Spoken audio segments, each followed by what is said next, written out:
भाजपचे मुंबई अध्यक्ष अमित साठम यांनी राज आणि उद्धव ठाकरेंवर टीका केली आहे। मुंबई आणि मराठीसाठी काय केलं एकतरी काम दाखवावं असं आव्हान अमित साठम यांनी केलं आहे।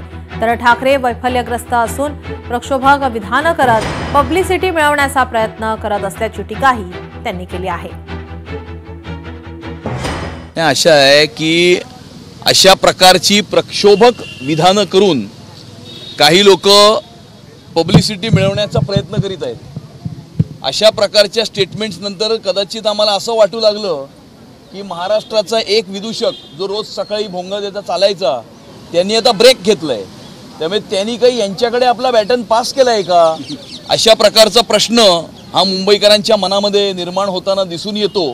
त्यांच्या घरातली 4 मतं काढण्याचा कोण कशा करता प्रयत्न करेल। आणि त्यामुळे मला असं वाटतं की हिंदुस्थानच्या राजकारणामध्ये असं एकही उदाहरण नसेल की एखादा मुख्यमंत्री सत्तेमध्ये असताना त्याचे 90% आमदार हे त्यांना कंटाळून त्यांना सोडून सत्तेला लात मारून निघून गेले।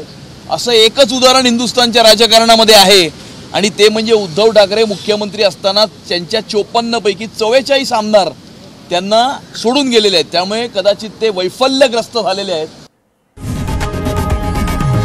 लोकशाही मराठी ऐका, पहा, जागरूक रहा।